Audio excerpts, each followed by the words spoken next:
Muhammad Royan yang merupakan peserta magang tersandung kasus korupsi yang menimpa pimpinan dan karyawan di Bank 9 Jambi KCP Syariah Mersam. Kasus itu pun membuat pihak keluarga dan kuasa hukumnya mempertanyakan regulasi yang berlaku di instansi tersebut. Kuasa hukum terdakwa Muhammad Royan Ibnu Khaldun mengatakan kliennya tidak dapat dipersalahkan dalam kasus korupsi tersebut. Karena menurutnya, dari sisi pandangan ahli ketenagakerjaan, ahli perbankan, dan analisis hukum yaitu dalam kebijakan, kewenangan, dan memberi perintah pekerjaan bukanlah ketentuan pertanggungjawaban anak magang. Ibnu berpendapat bahwa kliennya tidak punya tanggung jawab terhadap seluruh pekerjaan di bank karena memang tidak tercantum dalam perjanjian tertulis, dan hal ini bisa dibuktikan. Ibnu juga mempertanyakan adanya seseorang yang berperan sebagai atasan kliennya, yaitu terdapat analisis yang bertanggung jawab memverifikasi dokumen dan para pejabat bank yang menurutnya tidak tersentuh hukum.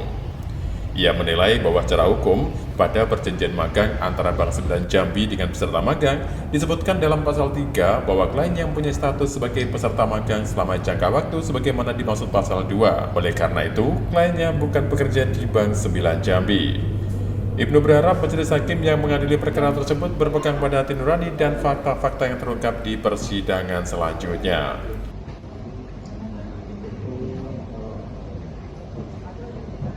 Jadi perkara tipikor ini adalah perkara tipikor dari KCP Bank 9 Jambi ya. Kebetulan klien saya adalah sebagai peserta magang. Nah, peserta magang tapi dijadikan salah satu terdakwa dalam perkara ini. Jadi berdasarkan surat perjanjian magang antara Bank Jambi dengan klien saya Muhammad Royan. Nah, di situ jelas di pasal 3 menyatakan bahwa klien saya adalah peserta magang dan apapun bentuk perjanjian yang berlaku di dalam Bank Jambi tidak berlaku bagi klien saya, itu di jus obdeni. Kenapa? Karena klien saya bukan pegawai. Nah, dalam hal ini, dalam perkara ini, klien saya disangkakan dengan pasal tipikor. Nah, jadi ini agak aneh ya, peserta magang dijadikan terdakwa dalam perkara tipikor. Nah, dalam fakta persidangan dan berdasarkan hasil audit bahwa 5 debitur yang menggunakan dokumen palsu ya. Nah, ini tidak dilakukan verifikasi oleh tim UUS, divisi UUS ya. Nah, di dalam SOP peminjaman bahwa divisi UUS ini berkewajiban untuk memverifikasi ya, memverifikasi dari dokumen-dokumen calon debitur. Nah, dari hasil audit bahwa jelas divisi UUS tidak melakukan kerja artinya verifikasi. Nah, tapi dalam hal ini sangat disayangkan kenapa klien saya jadi terdakwa seolah-olah bersalah dalam hal ini ya kan? Makanya kami nanti akan menghadirkan para ahli ya untuk membahas bagaimana sih sebenarnya tanggung jawab dari peserta magang.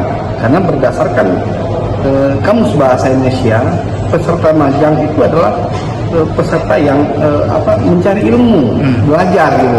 Nah, kemudian kalau dikaitkan dengan Undang-Undang Ketenagakerjaan, magang itu adalah mencari keterampilan. Nah, itu. Jadi kemarin fakta persidangan kami menanyakan dengan salah satu saksi tentang tanggung jawab.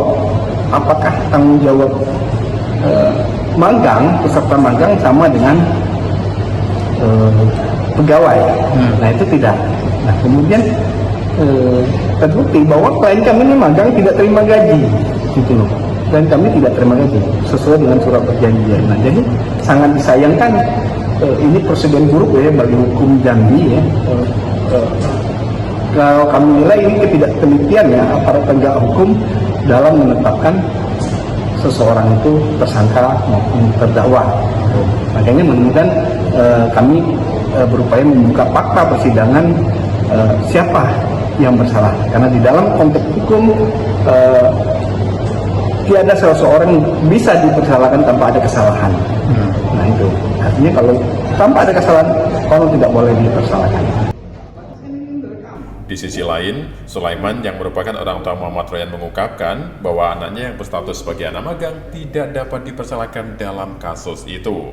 Sedangkan di sisi lain, justru pihak yang seharusnya bertanggung jawab sama sekali tidak tersentuh hukum. Kalau dari pihak warga, saya mohon kebijakan dari hakim itu menentukan keadilannya yang sudah benarnya. Jangan istilahnya anak magang yang tidak ada masalah jadi terdakwa, kan gitu.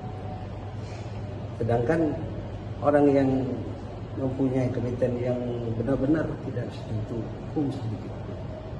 Jadi saya mohon kepada hakim mudah-mudahan bijak dalam menentukan keadilan di Indonesia. Sebelumnya, berdasarkan hasil persidangan, kasus yang terjadi di KCP Bank 9 Jambi Mersam ini melibatkan 5 orang debitur yang menggunakan dokumen palsu. Tapi karena dokumen tersebut diloloskan sehingga menjadi sebuah kasus. Hingga akhirnya terjadi penetapan terhadap 3 terdakwa, yakni Muhammad Royan selaku peserta magang, Rizal selaku Kepala Cabang Bank 9 Jambi Mersam, dan Bambang yang merupakan staf marketing. Dari Kota Jambi, Eko Wijaya, Nasional TV melaporkan.